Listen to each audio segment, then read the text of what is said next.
Hello and welcome back to the Supply Chain Summit.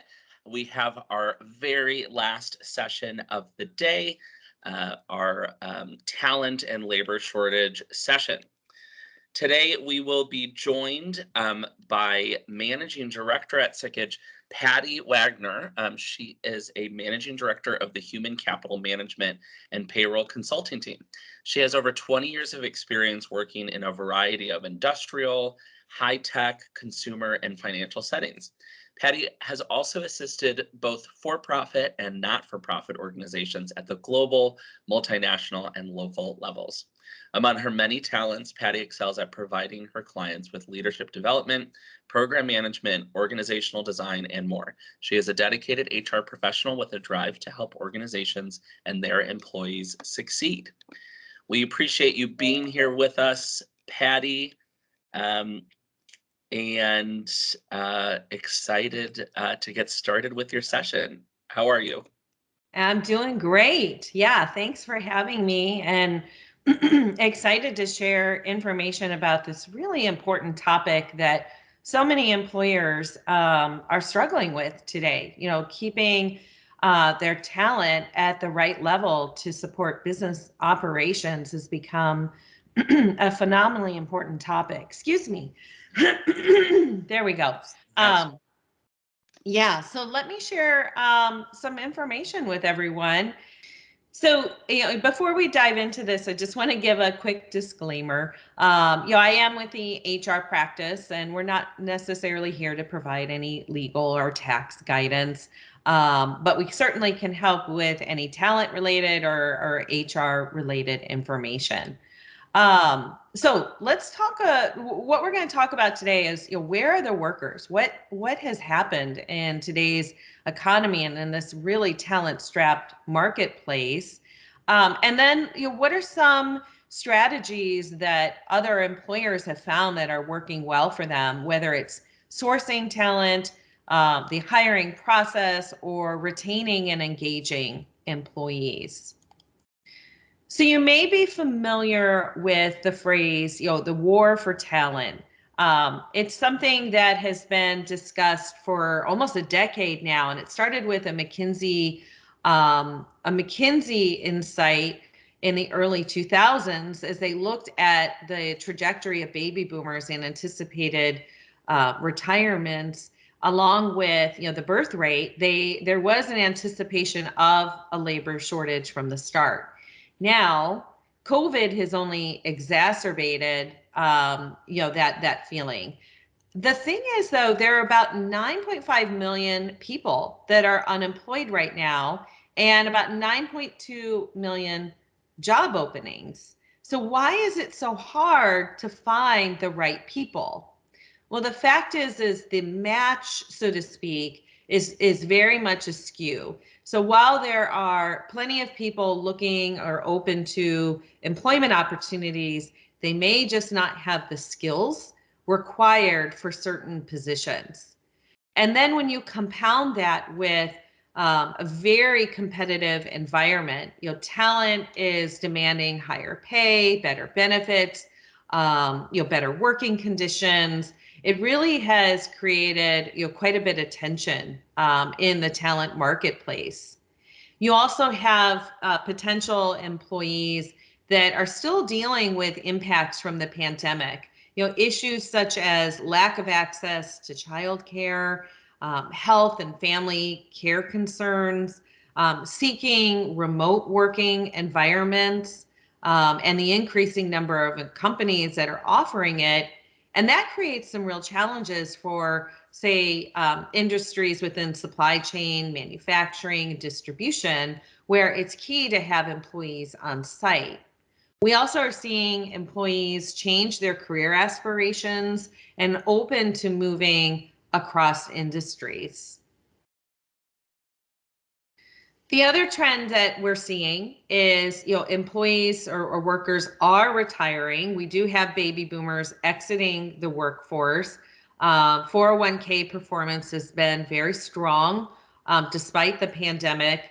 And there's a certain comfort level with exiting the workforce right now for those that feel they are ready. Many employees are just not open to changing jobs. It's been, such a period of uncertainty. That's just one more factor of uncertainty that many people just don't want to deal with. They want to stay where they are. They may not even know that your company exists, and we're going to talk more about that. Or they may have false perceptions of careers in manufacturing, supply chain, or distribution. Or they may not even be seeing your job postings. So, in reality, there's a lot of things that we have control over with the right focus that can give you that competitive edge to attract talent to your organization. And let's talk a little bit more about that. So the first thing I would encourage you to think about is, what's your competitive advantage over other employers? Why would someone want to come work for you? To do that, you really need to know your target market, and you need to know your competition.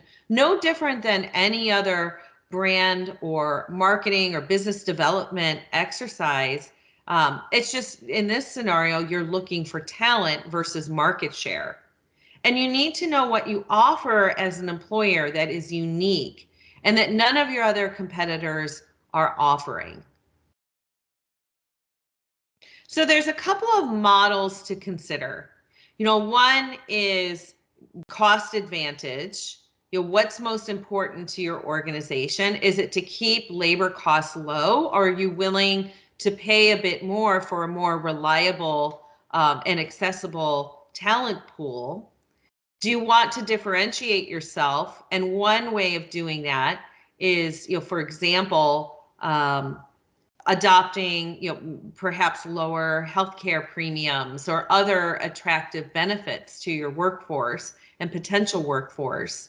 And then a focused advantage, these are things that you are going to really stand above and beyond your competitors for talent for. And here's an example. We've all heard Southwest is known for having a sense of humor, right? So, it's considered a, fun type of workplace. So that's, something that doesn't necessarily cost anymore, but is a unique advantage. So the bottom line is, your competitive advantage lies in unlocking the most engaging benefits, workplace, and compensation for your target talent pool, and delivering it in a way that no other business can.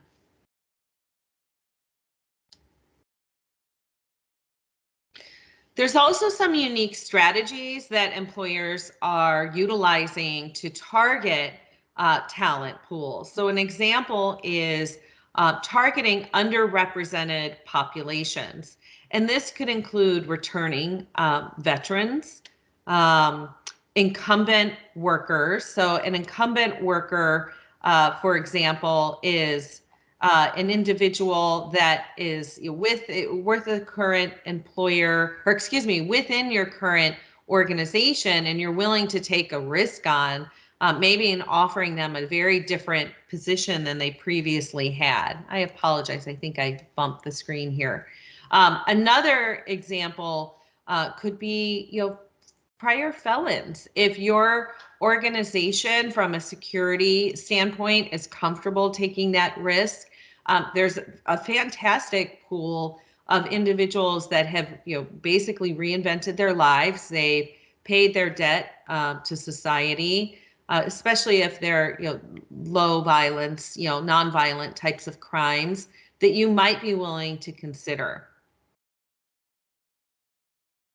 Some other strategies include, flexible work environments. For example, Land's End, you might be familiar with them. They're a catalog retailer. They actually brought their customer service to Midwest farming communities because they found primarily housewives. They were hardworking, incredibly dependent, and had flexible hours, and were able to do the work from home. And that worked really well for their customer service pipeline. You want to make sure that you're posting opportunities on social sites such as LinkedIn and Facebook, and think outside of the box. What are some unique posting opportunities? You're going to find that all candidates, regardless of background, almost all candidates are looking for jobs online these days. Billboards, signs out in the yard, so to speak, they're just not as impactful as they have been in prior years. It really is about that online presence.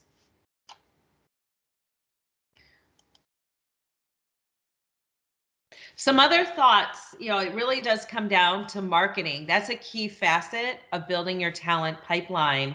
Highlighting the positives of a manufacturing career. You may want to start early in the talent pipeline, offering job shadowing to high school and college students, giving them, real life exposure to what it's like to work in the manufacturing supply chain or distribution environment. Conducting informal sessions with students and their parents, opening your facility up for public tours and making it an interactive experience, and focusing on the purpose of your company. More and more employees, regardless of education, experience, or career level, they want to make sure they understand what your company stands for and it aligns with their core values. So focusing on the purpose of your company is really important. And for manufacturers, I'd also recommend that you promote your safety records, assuming they're positive. Employees want to know that they're working in a safe environment, both in terms of physical and mental health, and of course, in light of the pandemic. Some other thoughts are to consider hiring from industries that have been hit very hard by the pandemic. Retail and food services, for example. The entertainment and cruise line industry is another example. And allowing candidates to see your opportunities as being more stable and reliable with better benefits than some of these other industries. I think it's really important at this point in time to take a hard look at your hiring process. So you're starting with your applications, you're looking at job descriptions, making sure you're attracting the right type of individual that would be the best fit for the role. Think of a job description as an advertisement for a position. Many times we see job descriptions that are written for internal purposes with lots of acronyms or confusing industry jargon. And if you need to broaden your talent pool, you want to make sure that the language you're using is general enough to attract a broad talent pool. Look at job titles. Sometimes titles such as administrator or clerk, seem outdated. You might want to consider options such as coordinator or team member to make the position stand out and seem a bit more contemporary. Also consider applications that are simple and mobile friendly. We're seeing more and more transition to mobile apps for applications. So in regards to interviews, you want to make sure that you're ready to make employment offers immediately to the right candidates. And I really want to underscore this.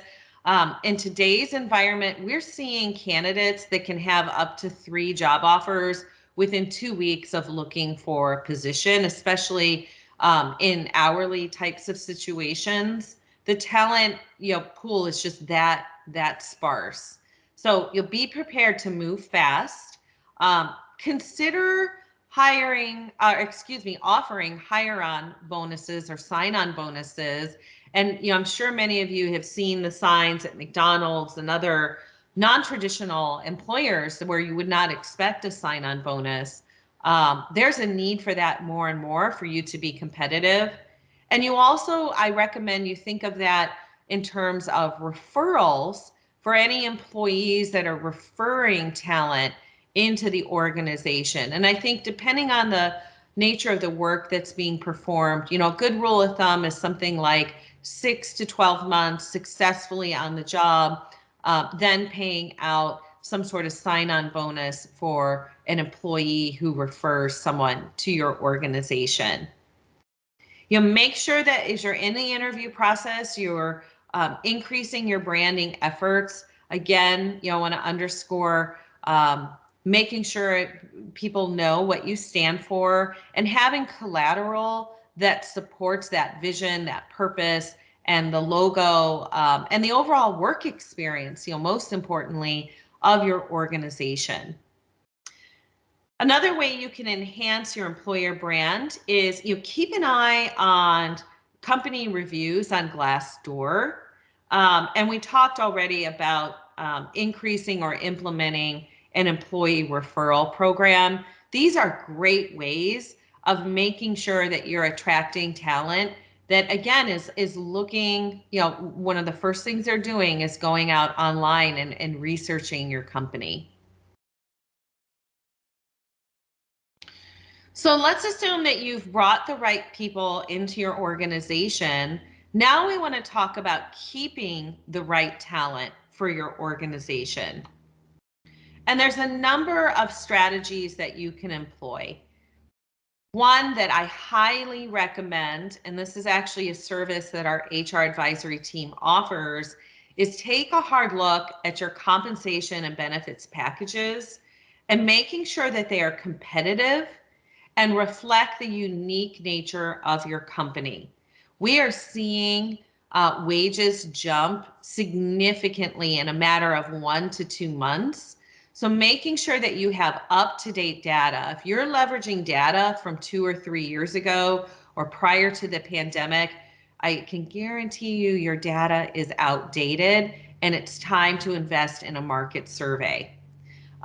From there, adjust and assess and adjust your compensation philosophy to see if maybe your starting wages need to be adjusted. And also do your wages for long-term employees, which we call an internal equity audit, need to be adjusted as well. There's a lot of unique benefits out there that are relatively low cost. So for example, identity theft protection, very low cost legal services, alternative childcare options. And I'm not necessarily recommending you put a daycare on site. There are plenty of organizations you can partner with, wellness referral programs, even offering vacation or sabbatical options are all attractive to employees. Another really positive way of investing your employees and just showing that you care is conducting stay interviews.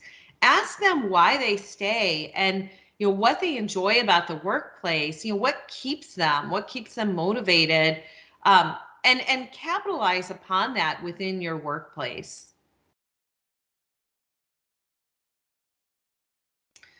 Some additional strategies are marketing the career progression within your company.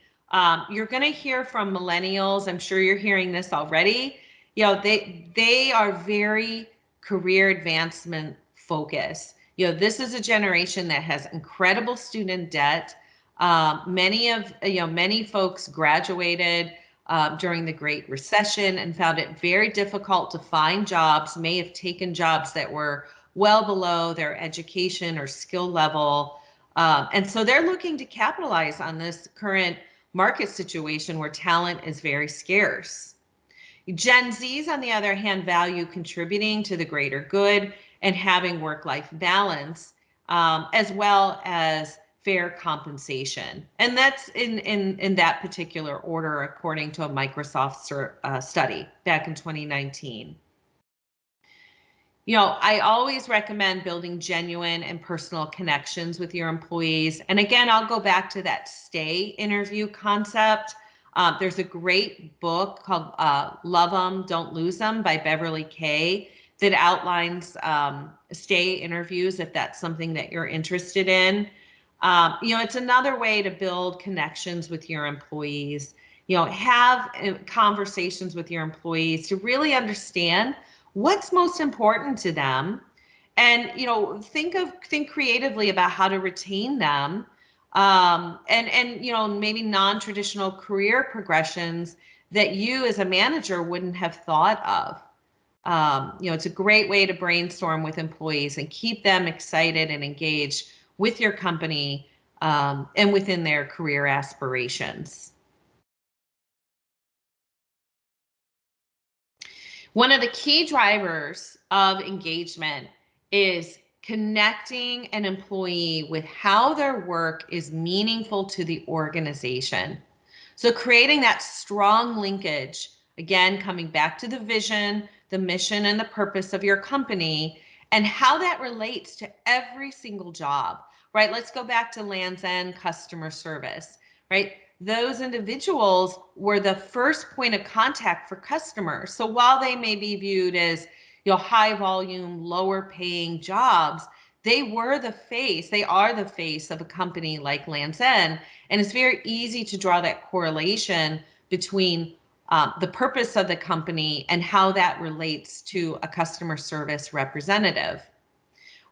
When people find meaning in their work, they have such a deeper sense of ownership, and they're willing to go above and beyond for the company and for the purpose of the company. So managers and leaders that can find that critical link between a person's day-to-day work, and the impact it has on others are going to have a real competitive advantage in attracting and retaining the right talent for the organization. So there's some great reference articles out there. I mentioned Beverly K. There's some other tools. Our HR advisory firm can also help you create a strategy that works best for your organization. Feel free to reach out to us. Michael, I know you can connect folks with us directly. And I'd love to take any questions or thoughts that you have at this point in time. And thank you so much, Patty. Absolutely. Questions. One question here. Have you found, and maybe you answered this, so apologize, but have you found any success in using temp agencies? Temp agencies are tapped dry. They really are. So it's very scarce right now. Temp agencies used to be great for kind of a try before you buy for both the temporary worker and the company. What we're seeing more and more is, from a talent perspective, it's very challenging. I hate to use scraping the bottom of the barrel, but that's likely where you're going to find yourself as an employer if you go the temp agency route. They're also quite expensive now, so I would recommend put your effort into building your own unique company brand, making sure that you're easily accessible from both mobile and desktop devices. That's going to give you a great competitive advantage. Excellent. And what about offering sign-on bonuses? Yeah, yep. We're seeing this more and more across the board with not only, typically it was reserved for more professional talent. We are seeing this at the hourly levels, and it is an effective attraction tool. The thing I think you want to make sure is that it has some teeth around retention of the right people. So I highly recommend you'll have a certain time period, whether it's 6 months, 12 months, 9 months, to make sure that the employee is going to work out, that they're going to stay. I'm even seeing secondary sign-on bonuses now to make sure that good talent stays. It is an effective tool in this current environment.